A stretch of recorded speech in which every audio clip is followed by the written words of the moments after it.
But turning first to Sealaska, this is a bill that has been kicking around the committee here since 2008. I think that we're close to working out the final few points of contention. I'd like to think that we can get it wrapped up very, very soon and pass the bill. For members of the committee who are new or have not heard much about the Sealaska provision, it's a pretty simple premise and purpose. What we're doing here with Sealaska legislation is to provide for final settlement of outstanding Aboriginal land claims under the Alaska Native Claims Settlement Act. And this bill accomplishes this purpose by conveying approximately 70,050 acres of selected land in southeast Alaska on the Tongass National Forest to Sealaska. That's exactly the acreage that BLM estimates will finalize Sealaska's remaining land entitlement. Southeast Alaska's 20,000 Native Corporation shareholders have waited 42 years for this settlement. We think that it is long enough. When the Native Land Claim Settlement was passed 40 years ago, it was with the understanding we'd get these conveyances, we would move them through the process, and Alaska's Native people would move forward. Unfortunately, for the 20,000 natives in Sealaska, they've been kind of in this holding pattern for far, far too long.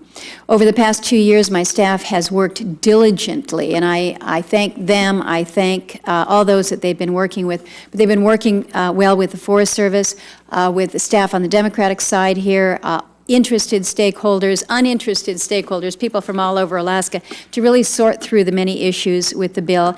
And it's not an easy task. Nearly every acre, I would venture to say that every acre of the 16.9 million acre Tongass is precious to someone. But in this process, in this multi-year process, more than 175 changes have been made, and I think these changes have vastly improved the bill from the 2008 original.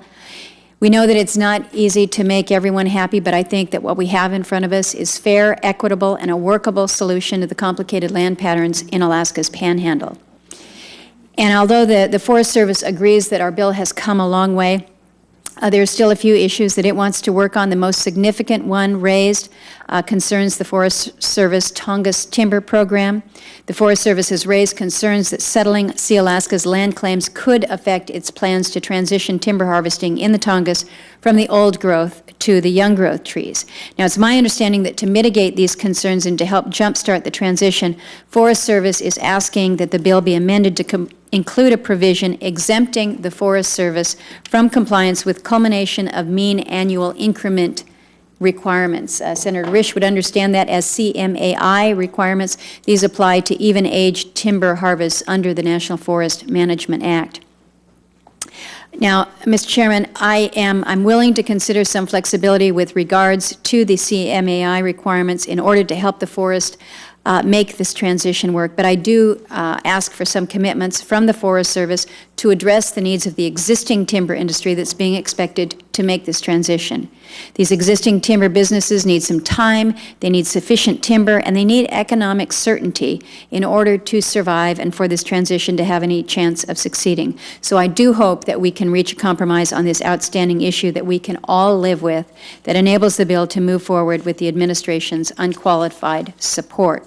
I do have, Mr. Chairman, some letters where folks have been asked to have them included into the record of variety groups in the state.